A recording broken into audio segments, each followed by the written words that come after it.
हम्म। तो भैया जी एक बात बताइए। हम्म।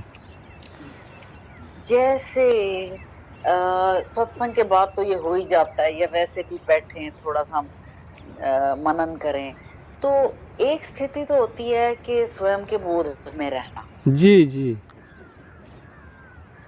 उसमें जब बोध में रहते हैं तो जैसे आकाश तत्व सारा हो जाता है। हाँ हाँ हाँ। दूसरी स्थिति होती है कि इतने गहरे चले गए, जैसे हम्म। कि नींद नहीं आई, हाँ हाँ। पर नींद जैसी स्थिति। जी जी जी।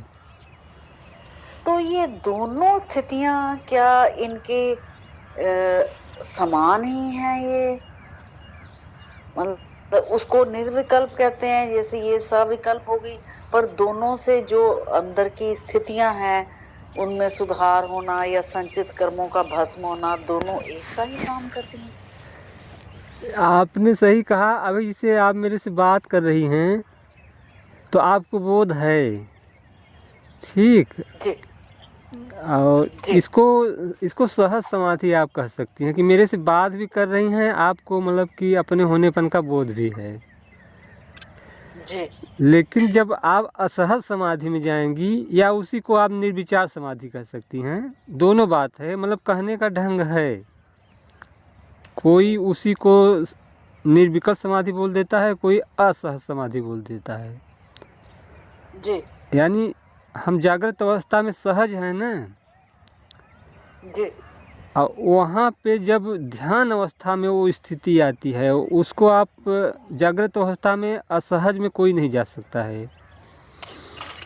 जब ध्यान में अच्छा अच्छा। बैठेगा तब वहाँ पे सारे मतलब बोध समाप्त हो जाते हैं। जी हाँ, जो आपने कहा कि नींद जैसी अवस्था आती है, तो वहाँ पे आप जी कह सकती हैं कि मतलब द्वैत भाव समाप्त हो गया। जी केवल चैतन्य जिसको कहते हैं जी ब्रह्म सत्यम, मतलब वह समय केवल सत्य ही बचा। जगत जी वहाँ पे कहाँ रहता है। जी। पर हाँ। एक मिनट यहाँ रुकिए आप। जी आपने कहा कि जगत नहीं रहा, केवल ब्रह्म ही रहा। जी। लेकिन जो इससे पहले हम सविकल्प स्व के बोध वाली बात कर रहे थे, हाँ हाँ। और उसमें केवल आकाश तत्व था। आकाश ठीक है। तत्व की तन्मात्रा शब्द है, इसीलिए कहते हैं शब्द से निशब्द में जाना है। शब्द से निशब्द में जाना है। जी हाँ। जी जी जी जी। शब्द से निशब्द, हाँ ठीक है। ठीक है। जैसे आपसे बात हो रही है हम्म। तो निशब्दता में ही जाना होता है, जोर लगाकर बोलना पड़ता हम्म। है। जी जी भैया जी। हम्म।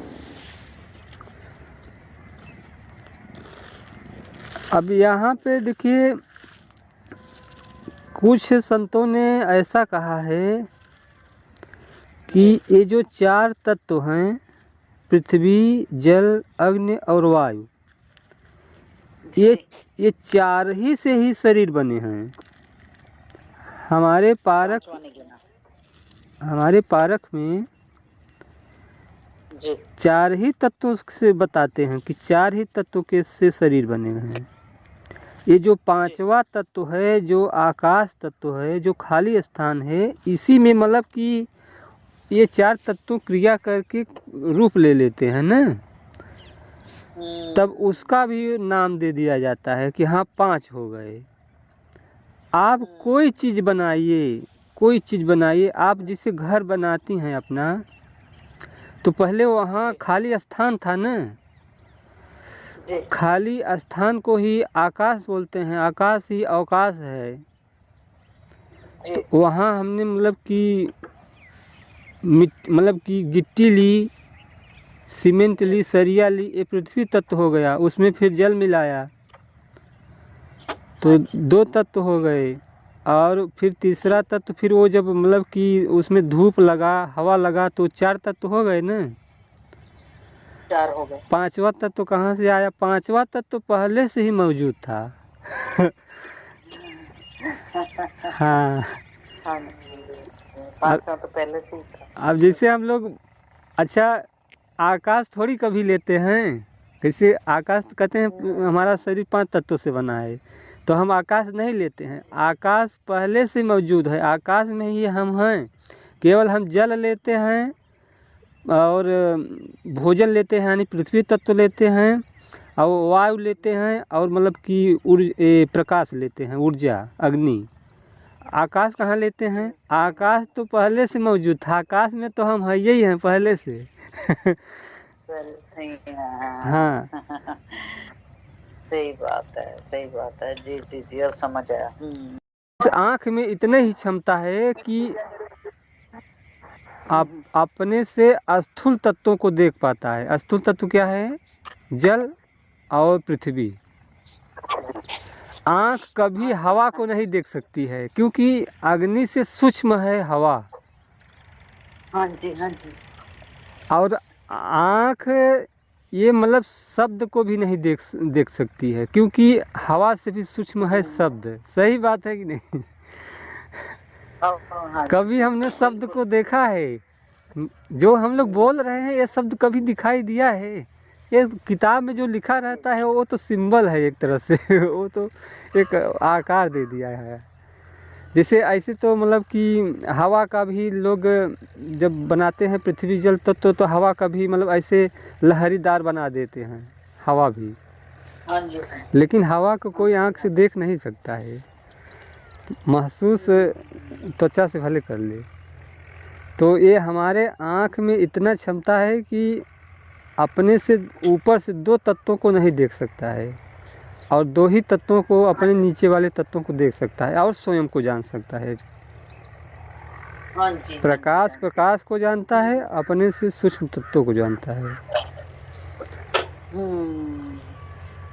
जी जी जी जी जी। जी, आया, समझ आया। हाँ जी, हाँ जी, हाँ जी। अब आप ठीक और भैया ऊपर, जी। अब ऊपर और थोड़ा आइए आप। हवा तत्व की तन्मात्रा मतलब कि स्पर्श है। हाँ, स्पर्श है, स्पर्श है, तन्मात्रा उसको बोलते हैं जी, स्पर्श है। हाँ, तो स्पर्श हमारा क्या, कौन इंद्रियाँ करती हैं? त्वचा करती हैं। तो क्या करती है जी? तो अब यहाँ पे देखने वाली बात है कि त्वचा से हम पृथ्वी को छू सकते हैं, हाँ और जी, पानी को छू सकते हैं, और अग्नि को भी छू सकते हैं, और हवा को भी महसूस कर सकते हैं। लेकिन शब्द को हम मतलब कि त्वचा से स्पर्श नहीं कर सकते हैं। सही बात है कि नहीं? जो शब्द बोले जा रहे हैं, इसको क्या हम मतलब कि त्वचा से पकड़ सकते हैं? नहीं पकड़ सकते हैं। नहीं, हाँ जी।